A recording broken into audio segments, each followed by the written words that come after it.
자, 이제 우리가 공탁법 지금 이제 3회차 강의입니다.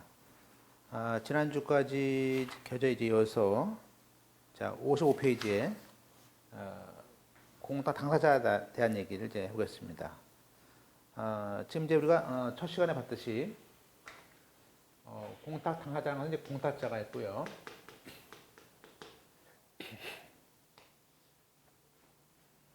그리고 이제 우리가 피공탁자라는 것이 있지 않습니까? 그래서 이것을 이제 우리가 얘기하는 겁니다. 그래서 이제 한번 보시죠.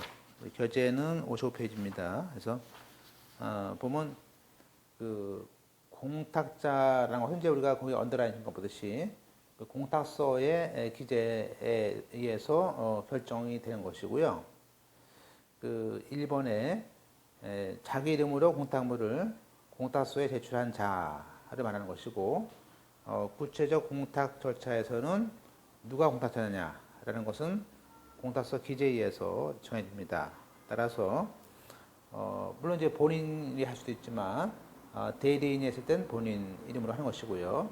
또 제3자로 하는 경우도 있고, 또 타인의 재산관인으로서 채무자의 관리인은 파산관제인, 또 피상속인에 해당하는 유언집행자들이 있을 수 있고, 또 법인이라든지 법인이나 사단장의 경우에는 그 대표자들이 될 수 있는데, 중요한 것은 뭐냐면 이 4번은 그 법인 자체나 하단 자체가 당사자가 되고요. 거기 대리인은 그냥 신청만 하는 것이죠. 대리 신청. 그 다음에 피공탁자는 이제 공탁의 목적에 따라서 공탁물을 수령할 사람, 이 공탁물을 수령할 자, 이 수령할 자를 말하는 겁니다. 그죠? 이렇게 보시고요. 여기서 이제 우리가 먼저 자연인, 법인 이렇게 나눠서 보게 되는데요. 우선 이제 문제된 것만 보시면 우리가 이제 일본의 그 청산 종결 회사도 된다. 즉 주식회사가 해산되고 해산되더라도 법인 경험이 있기 때문에 청산 종결된 회사도 권리가 남아있다면, 또 돈 받을 게 있다면 공탁자라든지 피공탁자가 될 수 있는데, 다음 페이지 보시면요, 그 파산 종결된 회사도 얼마든지 그 청산인을 뽑아서 우리가 공탁금을 회수할 수 있습니다. 회수할 수 있습니다. 그래서 그게 이제 2004년도 판례였었죠. 그래서 사례 보면요, 공탁자인 주식회사가 그 보증공탁을 한 다음에 나중에 주주총회 결의로 해산했습니다. 그리고 해산하면서 종전 대표이사를 그 청산인으로 했습니다. 그럴 때 그 채무 초과를 이유로 파산이 되고, 또 법인 파산이죠. 법인 파산 되면서 그 파산 폐지가 되어버렸습니다. 그럴 때도 우리의 이제 선례는 그 파산 종결된 회사도 얼마든지 공탁을 해줄 수 있다 됐습니다. 그래서 그거 외에도 동그라미 2번의 밑에 우리가 장기가 안 지고 주로 5년 정도 되죠. 상법상 등기하지 않은 그 휴면 회사로서의 해당 간주회사도 될 수 있는 거 되고요. 특히 이제 사망자의 경우는요, 원래 사망자는 할 수 없지만 나중에 보지만 주로 이제 토지보상 공탁 같은 거 할 때 보시다시피 그 상속인에 대한 것으로서 유효하게 보습니다.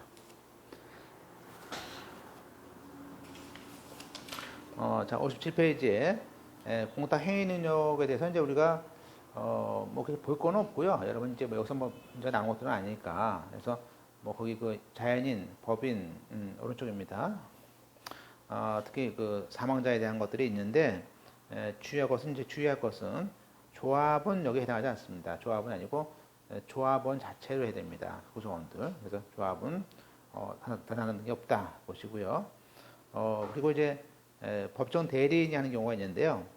주로 이제 미성년자일 때는 이제 부모가 공동으로 하는 거 보시고, 그리고 이제 사망의 밑에 미성년자의 경우에는 그러면 이제 법정 대리인이 부모가 해야 되는데, 그때도 이제 기준은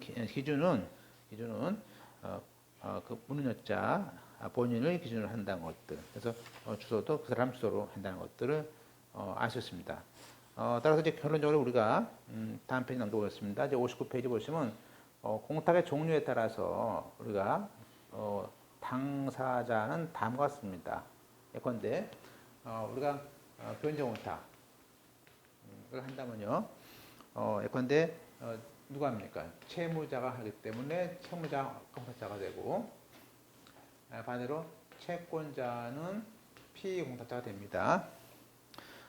그리고 또 중요한 건데 이 변제 공탁은 제3자 변제가 되거든요. 그러니까 당연히 제3자도 변제 공탁할 수 있습니다. 그래서 채무의 성질이라든지 당사자의 의사표시로서 제3자 변제가 된다는 것이고요. 또 우리가 아까 봤던 파산관계인 이라든지 또 사망한 사람에 대한 유언 집행자가 이렇게 하는 경우도 있죠, 그죠?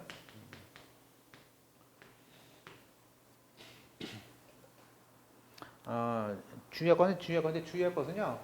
여기에 조합에 대해서 할 때, 이때 일단 조합이라고 하면 안 되고요. 그 조합은 전원으로 해야 됩니다. 그래서 어떤 조합이 10명이다 그러면 10명 전부 다 해야 된다 그런 얘기예요, 조합은. 그리고 이제 만약에 이제 임금 채권자, 예컨대 임금 채권자에 대해서 뭐 회사가 했다 그러면 이제 임금 채권자가 뭐 밀린 월급을 못 받았다 그때 공탁할 때 그때 그 임금 채권자 앞으로 해야 된다는 것. 예컨대 예를 들면 이제 우리가 A 회사가 B에 대해서 B는 임금 채권자입니다. 그러면 임금 채권자가 A에게 받을 채권을 이렇게 양도할 수 있습니다. 양도. 그러니까 임금 채권도 양도할 수 있지만 우리가 근로기준법상 양도했더라도 반드시 우리가 공탁을 받는 사람, 즉 변제를 받는 사람은 누굽니까? 임금 채권자를 써야 됩니다. 그래서 거기 우리가 변제공탁 할 때 중요할 것이 그 오른쪽에 임금 채권 양도했을 때는 근로자가 이 양도인을 쓴다. 됐고요. 그 다음에 이제 우리가 두 번째 재판상 담보공탁 할 때 얘기입니다. 그래서 이때는 우리가 담보 명령에 의해서 담보 제공 의무를 지는다고요. 예컨대 가한 담보공탁 같은 경우에는 가한 채권자하고 반대로 이쪽에 가한 채무자 쪽에서 담보권을 받기 때문에 이 사람은 우리는 담보 권리자다.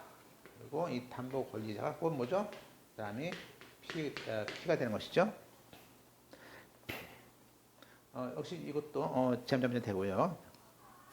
다만 이제 거기 영업사항 보증공탁 같은 경우 우리가 뒤에 벽에 있습니다. 우리가 지금 법률상 그 제3자가 그죠? 공탁이 안 되는 경우도 있습니다. 뭐가 있냐면 첫째는 영업상 보증공탁이라고 하고요. 이건 이제 영업자만이 할 수 있기 때문에 안 된다는 것이고 제3자가. 그 다음에 집행공탁. 이 집행공탁도 그 집행 과정에 관련된 사람들이 아닌 제3자가 안 됩니다. 그리고 세 번째 보관공탁이 있는데요. 이 보관공탁도 얘도 예컨대 사채 같은 회사채를 보관하는 정도만 쓴 것이기 때문에 받는 사람이 없습니다. 그래서 이렇게 세 가지 영업보증공탁, 집행공탁, 보관공탁 같은 세 가지는 우리가 안 된다 보시면 되겠습니다. 그래서 거기 얘기고요. 그래서 우리가 제3자가 안 되는 거 이거 세 가지 보통 이제 공부할 때 영지보관, 영업보증공탁, 집행공탁, 보관공탁. 이때 집행공탁은 보통 가압류, 해방공탁 같은 걸 많이 들고 있죠. 다음에 이제 보시고 따라서 이제 그 담보공탁 중에서 가운데 영업상 보증공탁의 경우에는 제3자에 의한 공탁이 안 되는 것과 마찬가지로 오른쪽에 보시면 영업상 보증공탁은요 피공탁자를 쓸 수가 없습니다. 그래서 우리가 이제 시험 문제에서 여기서 같은 문제로서 같아요. 이게 피공탁자를 기재하는 것인데 기재할 수 없는 거 있어요. 기재할 수 없는 거.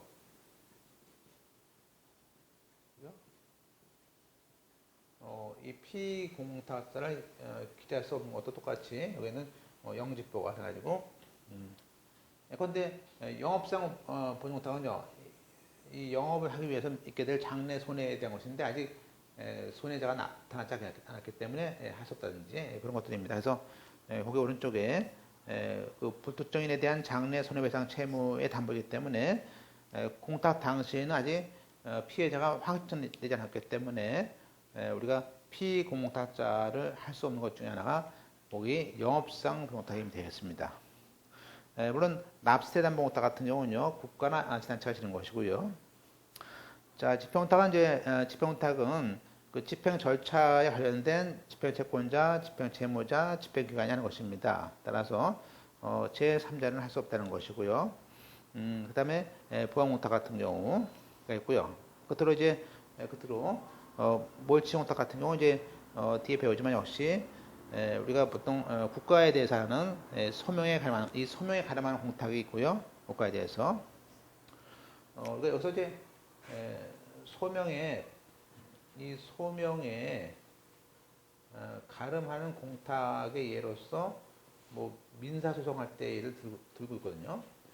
그런데 이거죠. A라는 사람이 B에 대해서 뭐 매매를 했다든지 그랬어요.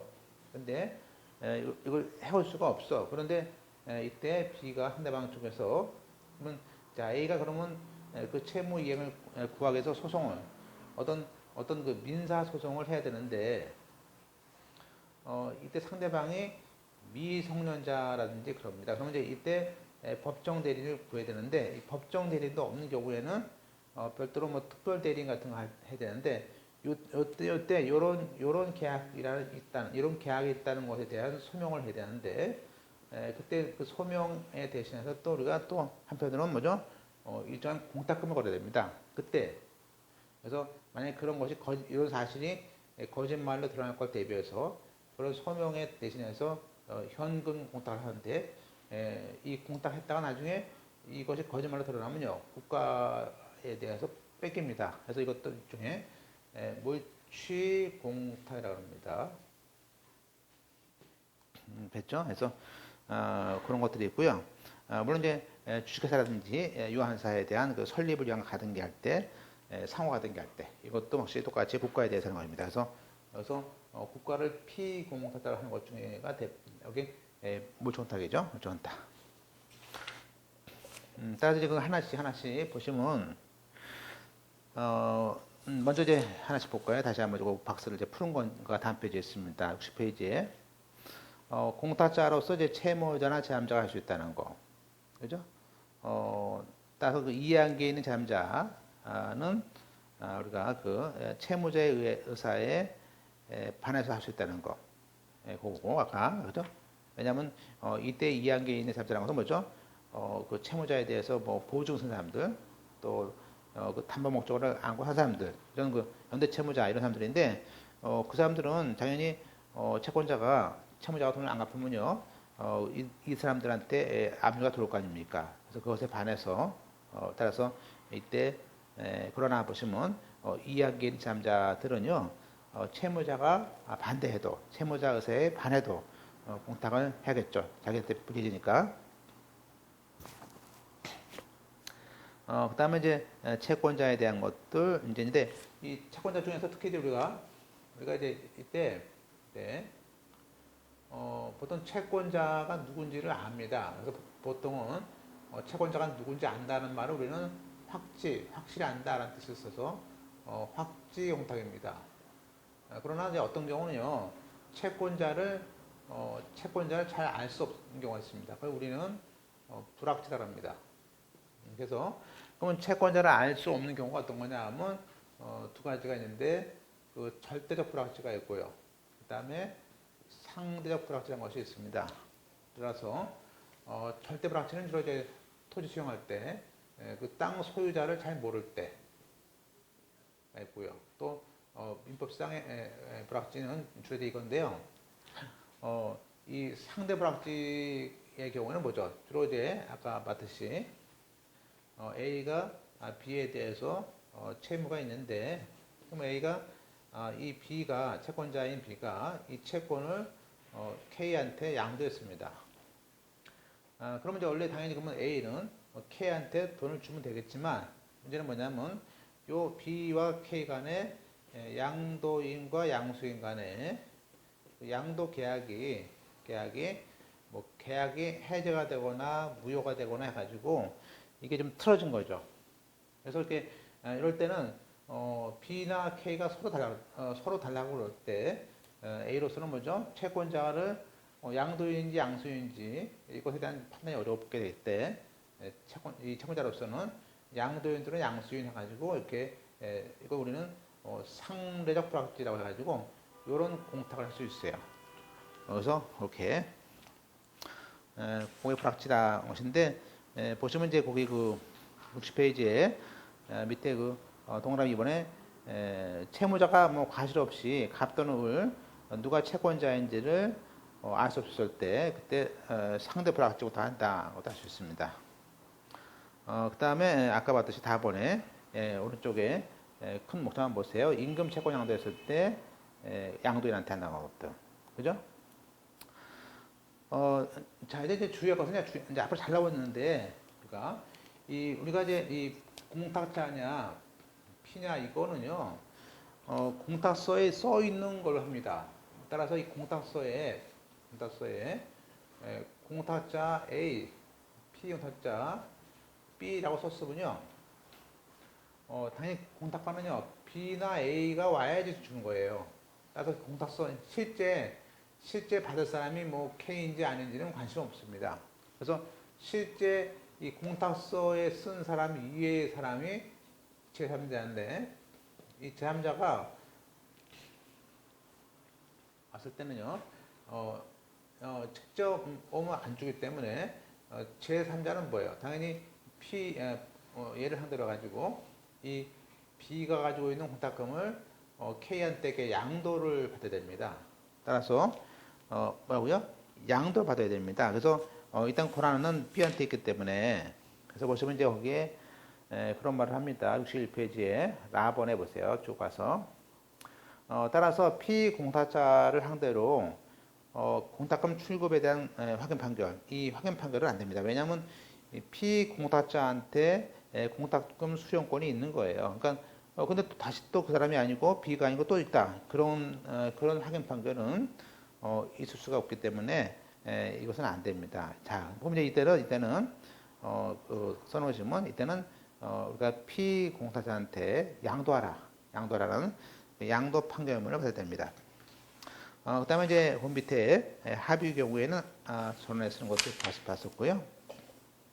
그 다음에 이제 넘어가서 두 번째 담보공탁 같은 경우는 이제 우리가 스토리가 두 가지 배우는데 가압류 담보공탁하고 그 강제집행 정지 담보공탁이 있는데, 이때도 역시 담보 제공 명령을 받은 사람들 할 수도 있고 거기에 제3자 할 수 있다.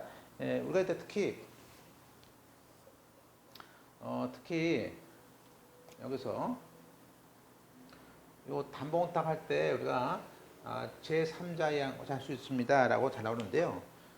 그거는 이제 이런 얘기죠. 즉 우리가 그 민법상 담보를 할 때 어떤 담보를 제공할 때는 누구의 뭐 동의 같은 건 필요 없기 때문에 여기도 마찬가지로 담보공탁 할 때 뭐 동의 받아서 하는 것들이 아닙니다. 그래서 그것들 이제 보셔야 되는데, 자 62페이지에 동그라미 3번에 제3자도 담보 제공 명령을 받은 사람이 채무자지만 대신할 수 있는데, 이때 제3자가 그 공탁자 안에 자기의 성명과 주소를 써서 할 수 있습니다. 그리고 제3자로서 공탁합니다라고 써서 하는 것이고, 이때 상대방인 피공탁자의 동의를 요구되지 않습니다. 그거 잘 나옵니다. 그 다음에 밑에 그 13페이지에 그 따라서 이제 나중에 공탁금을 회수할 때도 역시 제3자로서 회수할 수 있는 겁니다. 그죠? 예. 그 다음에 이제 집행공탁인데요. 집행공탁은 이제 보통 뭐 압류, 가압류라든지 해방공탁 같은 것도 이제 세 가지 배우는데요. 나중에 배우시지만 일단 이제 집행공탁은 그 집행 절차 내에서 압류라든지 매각이라든지 배당 이런 과정에서의 집행을 하는 그때 공탁하는 것이고요. 주로 이제 우리가 이제 배우는 것은 주로 제함 채무자가 하는 보통 첫날 배웠지만 제함 채무자가 하는 그런 공탁이 많습니다. 그죠? 그리고 해방공탁인데 지금 이제 우리가 집행공탁은 이제 보통 이제 뭐 집행공탁은 많겠죠. 많은데 뭐 몇십 개씩 되는데 우리가 지금에 등장하는 것들은 주로 이제 채권 집행할 때에 그런 공탁들을 배우게 됩니다. 그죠? 그래서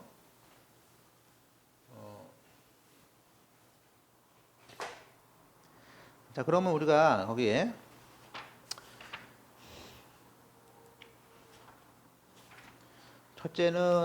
첫째는 그 공탁하는 사람은 이제 제함채무자도 할 수 있고 동그라미 2번에 가압류 방공탁 같은 경우는 그 가압류 채무자도 할 수 있고 그렇습니다. 다만 이제 4번처럼 그 압류 가압류 관계없는 그건 제함자는 할 수 없다 정도 아시고요. 문제는 이제 우리가 피공탁자 하나만 정도만 보고 우리가 보겠습니다. 그래서 보시면 64페이지에 있는 것들 잘 보겠습니다. 그래서 지금 이제 이것들이 뭐 매번 나오기 때문에 여러분이 좀 고민하셔야 되는 것들이 있는데 보실까요? 자, 이제 우리가 여기서 A와이라는 사람이 B한테 판결문이 있습니다. 또는 공정증서가 있습니다. 또는 지급명령이 있습니다. 이렇게 이런 여러 가지의 그 집행 권한이 있다는 거 아니겠어요? 그러면 집행 권한을 가진 사람이 채무자에 대해서 이제 압류하고자 돈을 받으려 하니까 이 채무자가 채무자인 그 제함 채무자가 있다고 해요. 이 사람에 대해서 뭐 여기 이게 뭐 은행 예금일 수도 있고요. 또 임대보증금일 수도 있고요. 또 월급일 수도 있고요. 또 뭐 어떤 토지 부담금일 수도 있고요. 그죠? 그러면 이런 채권에 대해서 이것을 이제 압류해서 돈을 받겠다는 거 아니겠습니까? 따라서 우리가 이때 A1이 만약에 보세요. 이 B가 C에 가지고 있는 채권이 1억이다 보세요. 물론 이 A1이라는 사람은요. 채무자가 C한테 가지고 있는 채권이 1억인지 얼마인지 사실 몰라요. 그죠? 모르지만 이 채권이 있다는 사실을 알기 때문에 일단은 A1이 먼저 이 A1이 뭐죠? 7천만 원 가지고 있습니다. 그러면 이 7천만 원에 가지고 있으니까 당연히 이 사람은 7천만 원 이걸 얼마를 압류했든 간에 자기는 7천만 원만 받는 게 목적이겠죠. 그래서 일단은 7천만 원에 대해서 A1이 압류합니다. 자, 이렇게 압류 명령을 보낸 다음에 나중에 추심을 받았어요. 같이 할 수도 있고. 그럼 이 사람은 7천만 원을 받았습니다. 그러면 이때 그 압류 명령이 뭐죠? 그 제함 채무자한테 갔잖아요. 그러면 제함 채무자는 뭐죠? 제함 채무자는 C는 B한테 지급할 수가 없습니다. 그래서 C가 이제 결국에 여기서 제함 채무자가 이제 공탁을 하고요. 공탁하고 이제 사유 신고를 한단 말이에요. 그래서 이러이러한 내용의 압류가 왔습니다라는 그런 공탁에 대한 사연을 써서 신고하는 것을 우리는 사유 신고한다 그럽니다. 뒤에 배우지만 이렇게 신고를 하면 자기는 이제 채무를 면하고 자기는 집행공탁 함으로써 C는 이제 면하고 당연히 이때 이 돈은 나중에 배당 절차가 가서 A가 돈을 받는 것이죠.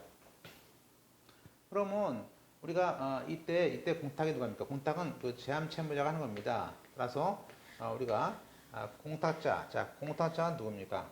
C가 되고 피공탁자를 누구로 할 것인가 문제입니다. 일단은 우리가 두 가지를 나눠 보시면 만약에 보세요. 만약에 이 사람이 그 7천만 원만 이 7천만 원만 압류했다. 그러면 7천만 원 이 압류한 범위가 7천만 원인 경우가 있고요. 1억 전부인 경우가 있을 수 있는데 첫째 이 C가 공탁하는 금액이 C의 공탁이 C가 1억을 공탁하는 경우가 있고요. 그리고 그 다음에 7천만 원만 즉 압류된 부분만 공탁을 하는 경우가 있습니다. 그죠? 그러니까 이때 만약에 C가 이 7천만 원만 압류됐으니까 7천만 원만 공탁했다 그러면요.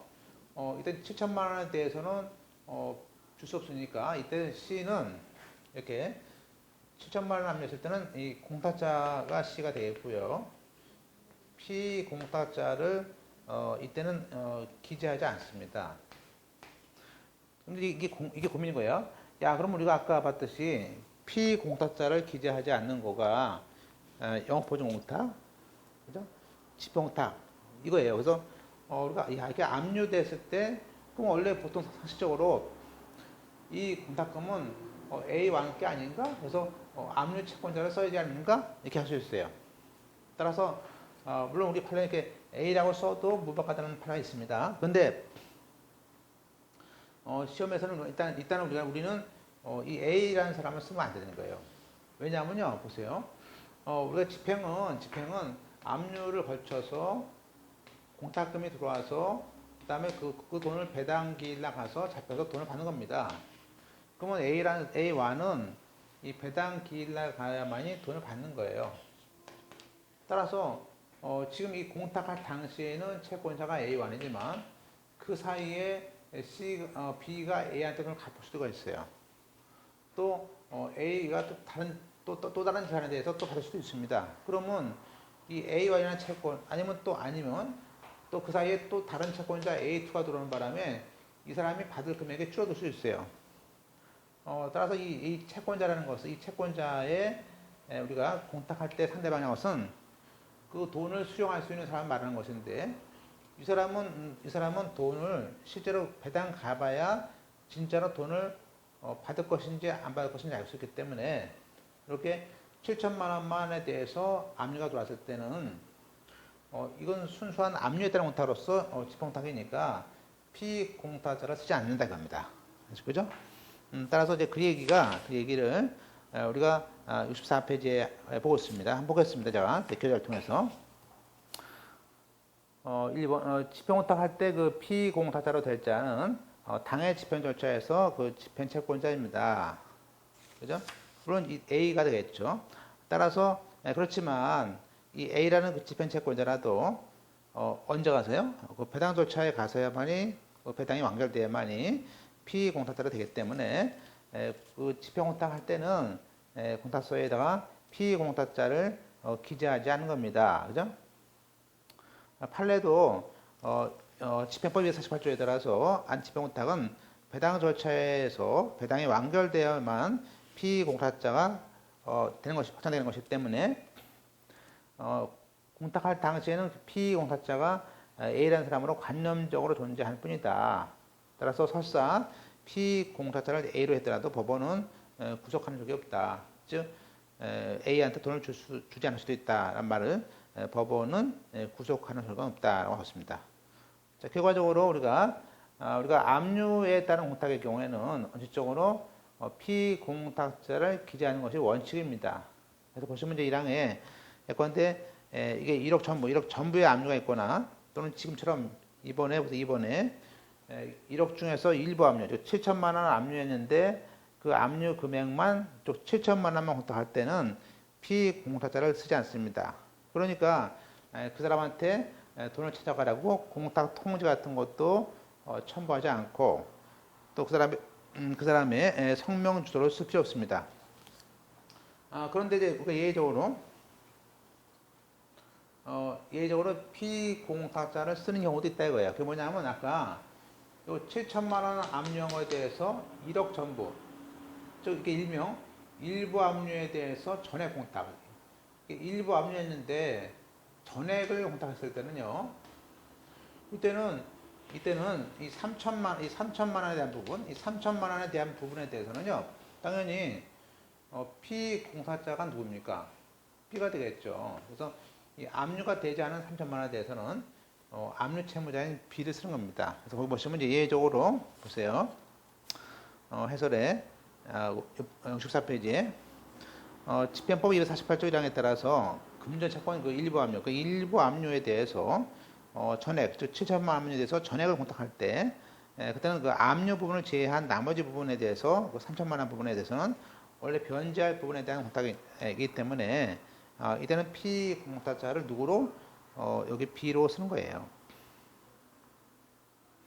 그 다음에 이제 우리가 다음 페이지에 가압류에 따른, 그럼 이제 이거와 달리 가압류에 따른 공탁이기 때문에요, 반드시 또 P를 씁니다. 그건 뒤에 나중에 배웁니다. 그 다음에 이제 4번에 보강공탁 안 씁니다. 보강공탁 같은 경우 기재하지 않습니다. 그 다음에 몰초공탁, 아까 몰초공탁 같은 경우는 소송하는 사람들 또는 법정 대리인 같은 사람들이고 상호 같은 게 할 때 회사 발견이 되겠습니다. 결론 5번에 자 65페이지입니다. 피공탁자를 기재하지 않는 경우, 다른 말로 제함자양 공탁이 안 되는 경우가 세 가지가 있다. 그래서 영업보증 오탁, 집행오탁, 공탁 이 세 가지를 공부해 놓으시면 되겠습니다. 그 다음에 이제 우리가 이제 공탁법상 2항계인데 이제 2항이라면 이제 우리가 두 가지가 있는데요. 공탁을 하게 되면 이제 우리가 이렇게 출급, 이게 출급과 회수가 생기죠. 그래서 거기에 출급의 경우에는 공탁자가, 회수의 경우는 그 상대방은 피공탁자가 이제 2항계인이 되는 것이고, 따라서 거기 공탁관계 서류에 열람하거나 그런 증명을 요구할 때도 그때 2항계인은 이란 말은 공탁자와 피를 제외한 압류 채권자든지 양수인들을 말하는 것입니다. 다만 이제 우리가 열람 같은 거 할 때 압류를 한 사람이 아니고 압류를 하려고 하거나 단순한 소송만 양도받은 사람들은 우리가 2항계인이 아니다 되고요. 그다음에 이제 우리가 공탁물만 간단히 보고 좀 쉬겠습니다. 이 공탁물은 이제 우리가 세 가지죠. 금전, 유가증권, 물품인데요.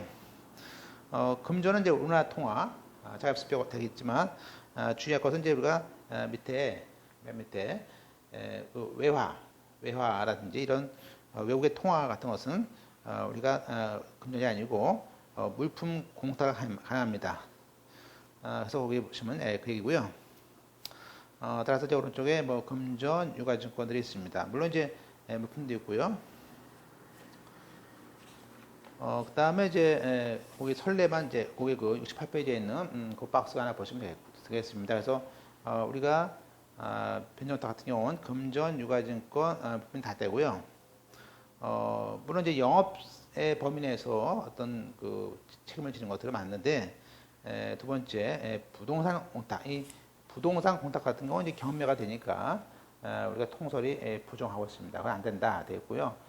토지 수용 보장 공탁 같은 경우는요, 금전 또는 채권으로 하고, 그다음에 이제 물건 받았고요.